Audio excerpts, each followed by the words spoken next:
I want to start by saying I'm not someone who notices details. My wife tells me this constantly. I can walk past the same painting in our hallway for weeks before I see it's crooked.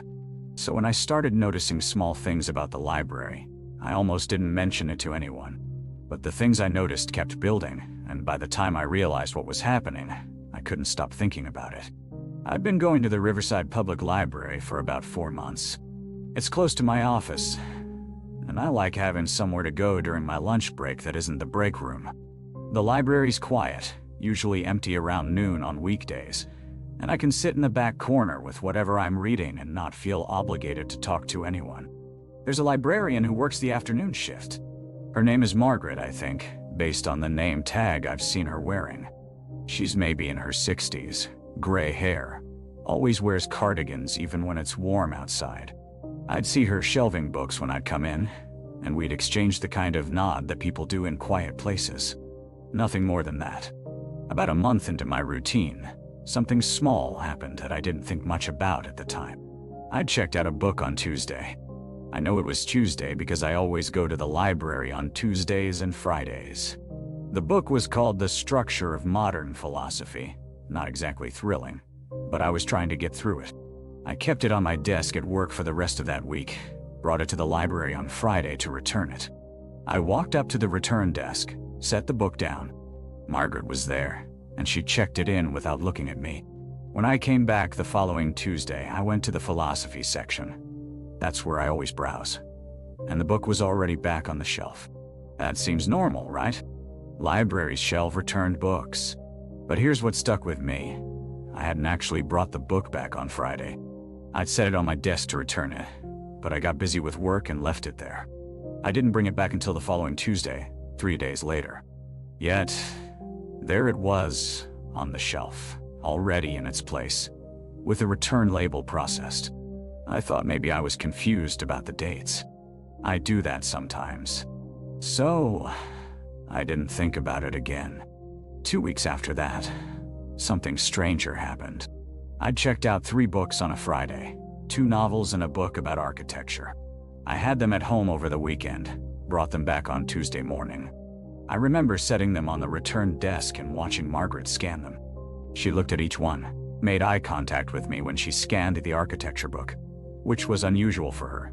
She normally didn't look at patrons. And then she put them on a cart behind the desk. That same Tuesday, I was browsing in the fiction section and found all 3 books already shelved in their correct places. I'm not talking about hours later. I'm talking about maybe 20 minutes after I'd returned them. I was still in the library. I'd only walked from the front desk to the back section, and all 3 books were already on the shelves, properly placed, with their spines facing out the right way. At this point, I was confused enough that I asked one of the other library employees, a younger guy who was helping people at the computer station. I said something like, "Do you guys shelve books really fast?" He looked at me weird and said that they have a whole process, that books usually sit for a day or 2 before they go up. He said Margaret handles most of the shelving, but it's not done the same day as return. That should have been the end of it. That should have been weird enough to make me stop going to that library. But I didn't. I kept going because the library was convenient, and I told myself I'd probably just misremembered the timeline. The thing that actually got to me happened about 2 weeks after that conversation with the other employee. I checked out a book on Tuesday, a mystery novel, nothing special. I took it home, read about 30 pages, and decided I didn't like it. I meant to return it on Friday, but I forgot. I left it on my nightstand. It sat there for another week. I didn't bring it back until the next Tuesday, so 8 days after I'd originally checked it out. When I walked into the library that Tuesday, Margaret was at the front desk, and she looked directly at me. Not a glance. A full, intentional look. She said, "You have that book at home." Not as a question, as a statement. She said it like she was reminding me of something I already knew. I didn't know what to say. I just said, "Yeah." I was about to return it, but I'd left it at home that morning. I hadn't brought it with me. She said, "The mystery one. You didn't like it past chapter 3. And then she turned back to whatever she was doing. I didn't return to that library for a week. When I finally went back the next Tuesday, I was planning to return that book and switch libraries. But when I walked in, Margaret came out from behind a shelving unit in the back. Not from the front desk where she usually works.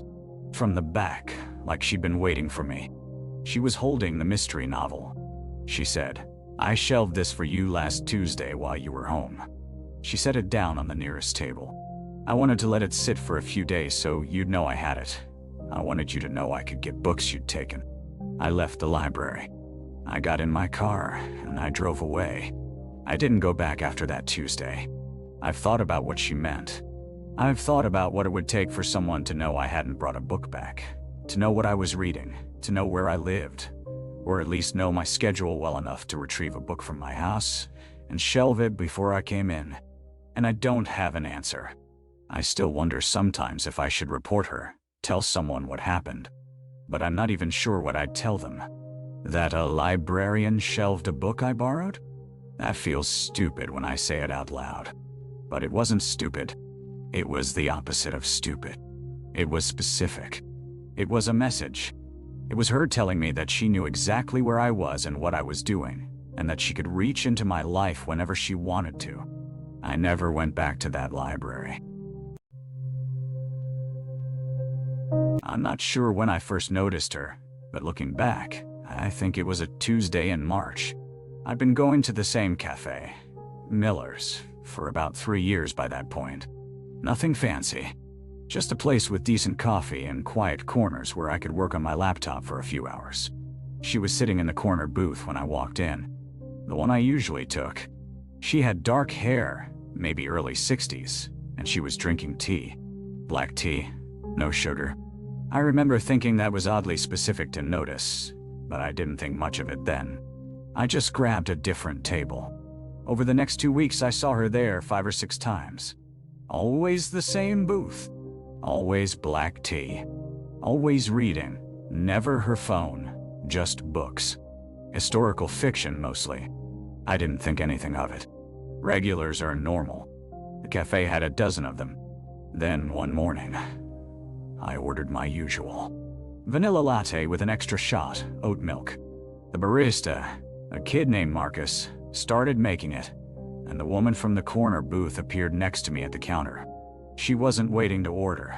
She just appeared there, stood beside me quietly for a few seconds, then said, "That's a smart choice.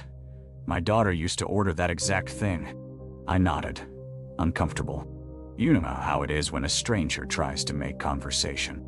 I gave her a polite smile and took my coffee to my table. But she kept talking. She said she learned to make it at home first, though. Taught herself when she was 16. My mother had shown her how to steam milk properly. Technique matters more than you'd think. I didn't respond. I just sat down and opened my laptop. But I remember feeling strange about it. How would she know what my drink was? And why would she know anything about my coffee preferences? Next time I saw her was Friday of that week. I'd taken my usual booth. The other woman wasn't there, and I was working through some emails. She came in around 10:30, ordered her tea, and then, while she was waiting, she turned and looked directly at me and said, "My mother made the best shortbread." She had a recipe, Scottish, I think. She never measured anything, just did it by feel. I didn't respond. I just kept my eyes on my screen. But here's the thing. My mother had been a baker. She died 8 years before this, and she'd had a Scottish shortbread recipe that she never measured. She just used her hands, her instinct. I'd never told anyone that. Not in this cafe. Not online. Nowhere public. I left right after that. Closed my laptop, took my half-finished coffee, and went home. I didn't go back for a week. When I finally returned, I went at a different time, early morning, before work. The place was almost empty. No sign of her. I felt relieved, honestly. I'd convinced myself I'd overreacted, that it was just coincidence. But the barista, Marcus, he said something to me while making my drink. He said, "Hey, where have you been? That lady came in asking about you." I felt my stomach drop. I asked him what she wanted. He said she'd asked if I still came in on Tuesdays and Thursdays. She'd asked if I'd mentioned anything about my family. She'd asked my name. Marcus had told her my name. He didn't think it was a big deal. After that, I started to notice things. She knew when I'd switched to a different coffee shop on Wednesdays. She somehow knew I'd gone to my mother's grave on what would have been her birthday, and the next time I saw her, she mentioned something about missing the people who made us who we are. I started taking different routes, going to different cafes, but I'd see her sometimes. Not always, not even most of the time, but enough to know it wasn't coincidence. The worst part was the specificity. She never said anything I could report to someone. She never touched me, never followed me openly, but she knew things, small, intimate things about my mother, details I'd only ever know. Our favorite recipe was chocolate chip cookies, and she once mentioned the smell of vanilla and melting butter. My mother had hummed opera while she baked, something I'd never told anyone, and one day I heard this woman humming Verdi in the grocery store aisle. I haven't gone back to Miller's in 4 months now, and I've started keeping my routines completely random. Different coffee shops, different times, different days. But sometimes I wonder if that even matters.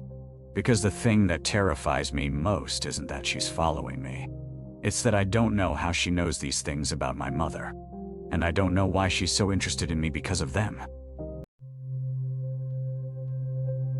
I want to tell you about something that happened to me about 8 months ago. It's taken me this long to talk about it, mostly because I'm still not entirely sure what I experienced, and I know how it sounds. But the details are specific enough that I need to say it out loud. I was going through a rough period. My mother had passed away about a year before this started, and I was still dealing with the weight of that. I'd started going to therapy, which helped, and I was trying to get my routine back together. Part of that was trying to be better about the small things, like sending flowers to people on occasions instead of just texting. So I looked up a local florist near my apartment. The place was called Petals and Stems, and it was about 3 blocks away. I went in on a Tuesday morning. The shop was small and quiet, with that specific smell of fresh flowers mixed with water and plant stems. The owner was a woman in her 60s, I'd say, with gray hair and reading glasses on a chain. Her name was Martha. She greeted me warmly when I walked in, almost like she'd been expecting me, which I didn't think much of at the time. That's just how some people are. I told her I wanted to send flowers to my sister for her birthday in 2 weeks. I picked out a simple arrangement, sunflowers and white roses, and Martha asked for my sister's address and phone number. She repeated both back to me while writing them down, very careful and deliberate. Then she said, "And these are for her birthday. 2 weeks from this Tuesday, correct?" I said yes, and she told me they'd be delivered that morning. I paid, left, and didn't think about it again until 5 days later. That Friday, I got a call from my sister. She was confused and a little upset. She'd received flowers that morning, the exact arrangement I'd ordered, but it wasn't her birthday. Her birthday was, as I'd said, 2 weeks away. When I called the florist to complain, Martha answered on the second ring. She listened to me explain the mix-up, and then she said something strange. She said, "Oh no, I delivered them on the correct date." I told her she was wrong, that I'd specifically said 2 weeks, which meant the flowers should arrive on the date of my sister's birthday, not 5 days early. But Martha was very calm about it. She said, "You're right. I apologize. But the flowers have already been delivered. Your sister has them now, doesn't she?" That was the end of the conversation. She hung up and I was left standing in my apartment, irritated but not alarmed. People make mistakes. It was just a florist who delivered early. 3 days later, on Monday morning, I received a floral delivery at my apartment.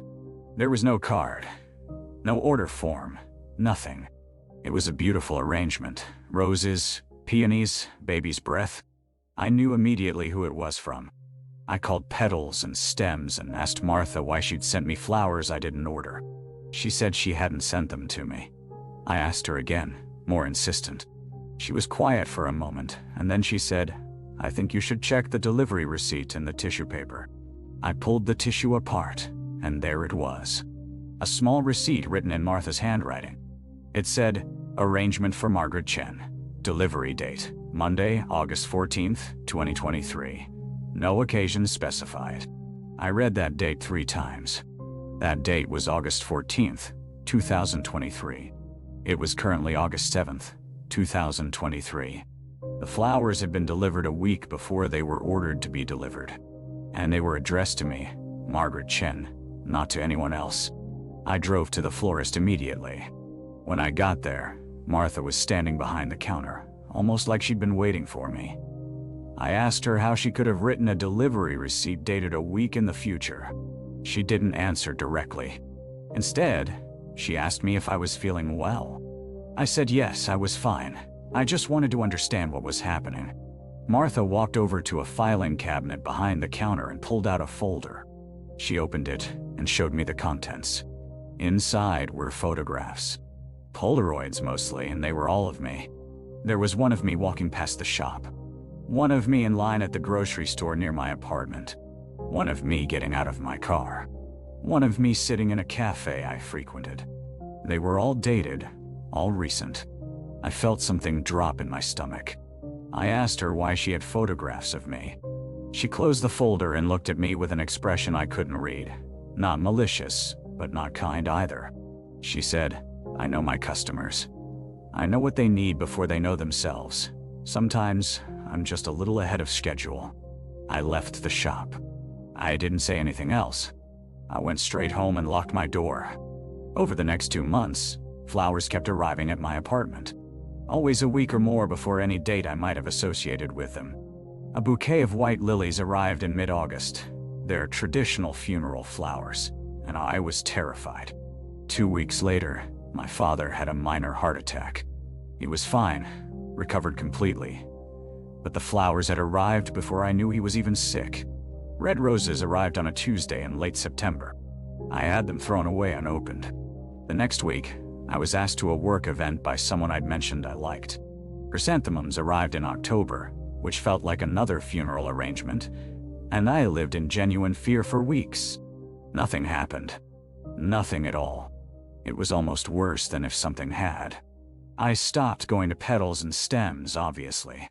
But 3 weeks ago, I walked past the storefront, and through the window I saw Martha at the counter, arranging flowers. She looked up at me as I passed, and she smiled. I kept walking. Yesterday, I received another delivery. This time it was black roses, the kind used for funerals or to signify something ending. There was no receipt, no card, nothing. Just the flowers in a vase. I've started looking up my own medical records, checking for anything I might not know about. I've gone to my doctor for a full physical. Everything came back normal. But I can't shake the feeling that Martha knows something about me that I don't know about myself. That those flowers are calendar markers for something I can't yet see coming. I haven't been back to that part of the neighborhood since. I take a different route to work now. But last week, I got a text from an unknown number. It just said, September 14th, 2024. Arrangement for Margaret Chen. That date is 3 months away. Allergy pills and didn't dwell on it. But on Thursday, I threw my back out. Legitimately. I was loading my car and felt something pop. It was bad enough that I knew I needed something stronger than ibuprofen, so I called my doctor and asked for a prescription. They sent it to Walgreens. I called it in around 2:15 p.m. When I picked it up the next day, Dennis was at the counter. He didn't say anything about it, but he gave me this look. Just held my eyes for a second longer than normal. It made my skin crawl. Over the next few weeks, it happened again. And again. He'd mentioned things I hadn't done yet. Small things. "You're going to need that prescription refilled early this month." And then I would, because I actually did run out early. I'd forgotten I'd been taking it more frequently because of stress. "Your insurance is going to deny that one on first submission." And it did. I had to call and appeal it. Each time, he'd be casual about it.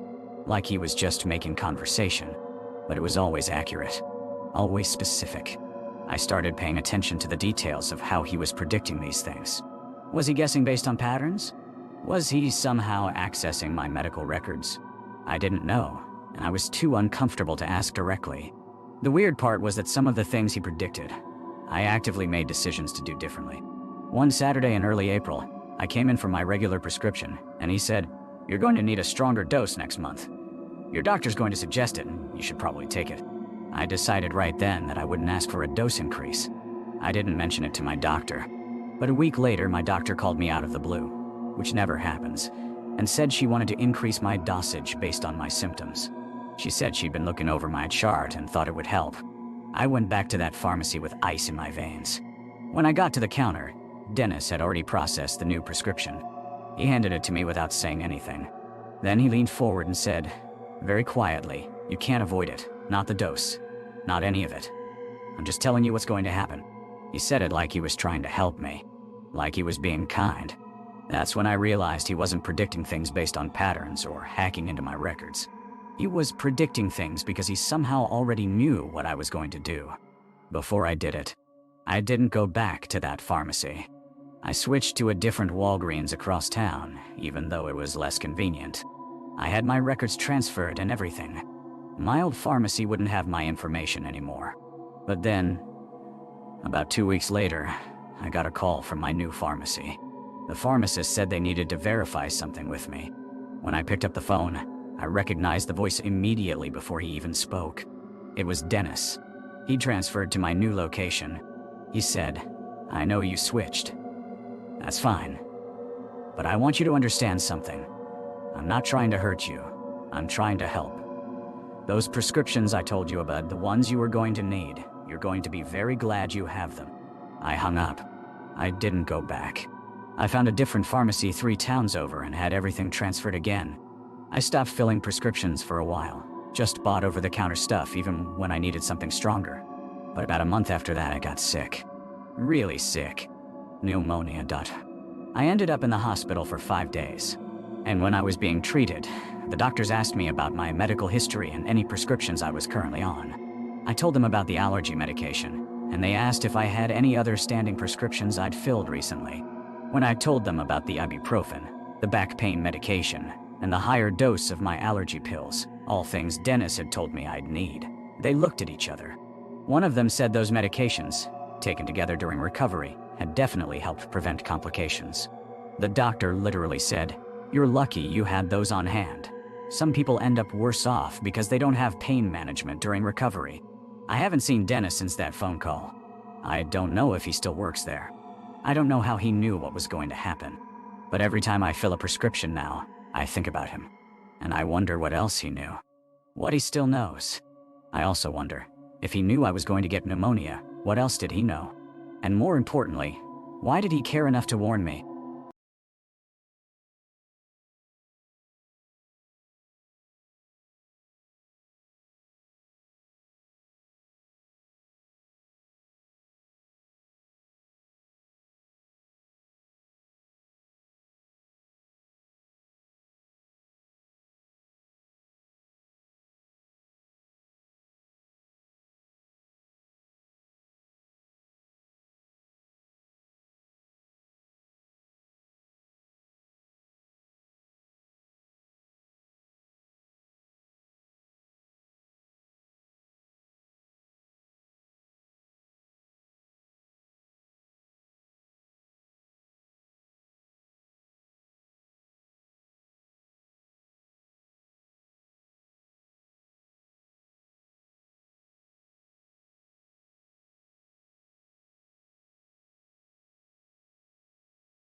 I started keeping track. He replaced my water heater on a Thursday afternoon. I asked him why. It wasn't making any noise, wasn't leaking. He said, "It's going to start leaking next week. I can hear it." He pointed to his ear, like he had some kind of advanced hearing. I didn't believe him until Tuesday when I found a small puddle underneath it. He came back that same Tuesday like he already knew it had happened. I didn't call him. He just showed up and said he had to check on something. When he saw the water, he nodded like he'd expected it, and he started removing the water heater before I even asked. By the third week, I started to feel like he was orchestrating things. Like he was breaking my apartment on purpose just so he'd have an excuse to keep coming back. But that doesn't make sense. The problems were real. The outlets that failed actually failed. The water heater really did leak. I have no proof that he did anything to cause any of it. Still, the way he'd show up without being called, the way he'd fix things before they broke, the way he always seemed to know exactly what was going to fail next, it made my skin crawl. I started asking my neighbors if he'd worked on their apartments too. 3 of them confirmed he had. One of them, a woman in 4B, said he'd come to her place 4 times in 2 weeks. She said she'd started being afraid of him because he kept fixing things that hadn't broken yet, and then they would break, almost like clockwork, a few days after he touched them. When I finally confronted my landlord about it, he seemed confused. He said he'd only authorized Dale to work on my apartment once, for the initial electrical issues. He hadn't sent him back. I asked him if Dale had a key to the building, and he said no, that all the work should have been scheduled through him first. The last time I saw Dale, he was standing outside my apartment door when I came home from work. He wasn't doing anything, just standing there with his toolbox at his side. When he saw me, he smiled and said he was checking to see if the outlets were still holding up. I told him I hadn't called him, and I asked him how he'd gotten into the building. He said the door was unlocked. It wasn't. I know it wasn't. I moved out 2 days later. I didn't wait for the lease to end. I just packed what I needed and left.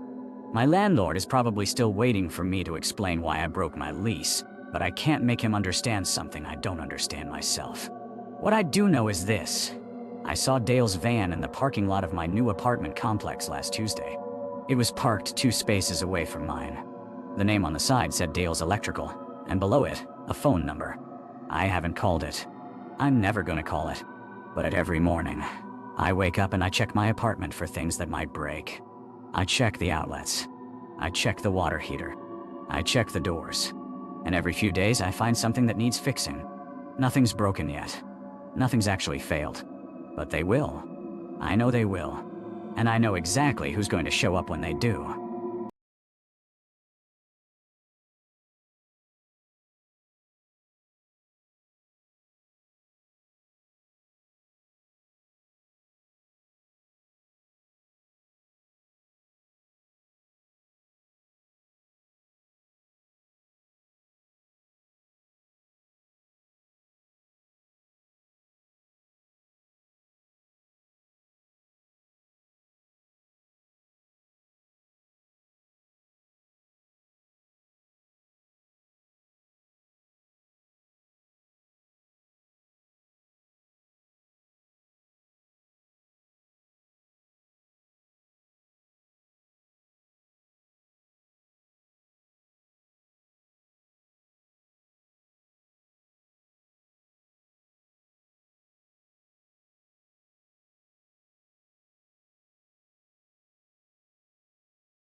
I want to tell you about something that happened to me over the course of about 3 weeks. It's one of those things that seems small at first, almost nothing worth mentioning. But the more I think about it, the more I realize how calculated it all was. I started going to this upscale restaurant downtown called Meridian. It's the kind of place with valet parking, cloth napkins, the whole thing. I'd go maybe once a week, sometimes twice, usually alone after work. Nothing fancy. Just needed somewhere quiet to decompress. The valet guy was always the same person. Young guy, maybe mid-20s, with this polite, efficient demeanor. He'd take my keys. I'd go inside, eat, come back out, and he'd have my car waiting. Professional. I didn't think much about him at first. But then, one day I noticed something. When I came out to get my car, he handed me my keys. And I happened to mention that I was parked pretty far down the street that morning, because the lot by my apartment was full. I hadn't said this to him before. I was just making conversation. He said, "Yeah, I saw. The spot by the fire hydrant on Ashford, right?" I told him he was mistaken. I didn't park near the restaurant. I'd driven there from work downtown. But he just smiled and said, "Oh, sorry. Must have been thinking of someone else's car." The next week, same thing. I came out, and while he was bringing my car around, I mentioned I'd had a bad day and really needed a drink. He nodded and said, "Yeah, that bar you went to last night probably helped though, didn't it?" "The one on 5th? I never told him about any bar. I hadn't been to any bar. I went home and watched television. I told him he had me confused with someone else.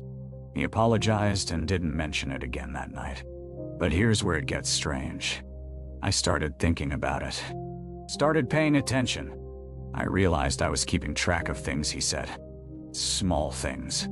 Comments that didn't make sense unless he knew more about my life than a valet should. One Thursday, I came out early from dinner, maybe 40 minutes after I'd checked my car in. The valet looked startled to see me. He was just pulling up with a car, but it wasn't mine. It was a blue sedan. Mine is silver. He pulled up to me anyway, and I said, "That's not my car." He looked confused and checked the ticket. He said, "Oh no, you're right. That's weird. Let me go get yours." But as he was walking away, I decided to follow him. Not obviously. I kept my distance. He went to the parking area, but instead of heading toward where my car actually was, he walked deeper into the lot, all the way to the back corner. He stopped at a space, looked around, and he wasn't looking at any car. He was just standing there, checking his phone. I walked up and asked him what he was doing. He said he was trying to remember which section I'd parked in. I told him I'd never told him which section. He laughed nervously and said that's why he was confused. We went back to the front, and he got my actual car. After that, I started documenting things. I know how that sounds. Sounds paranoid. But I wrote down dates, times, things he said, and I realized the pattern. He was referencing places I'd been. Places I'd definitely never mentioned to him. My gym, a restaurant across town, a specific pharmacy. Places I don't even go that often, which made it worse. I got really careful. One week, I took a completely different route to work just to see if he'd mention it. I deliberately went to places I normally wouldn't go. A different grocery store, a different gas station. The next time I went to the restaurant, he handed me my keys and said, "That new route you took to work must have saved you time. Probably 5 minutes faster than your usual way, huh?" I didn't say anything back. Just took my keys and drove. After that, I stopped going to Meridian. I couldn't eat there anymore knowing he was out there with my car. But that's the thing that really gets me now, looking back. When I handed him my keys those times, when I was in the restaurant, he had them.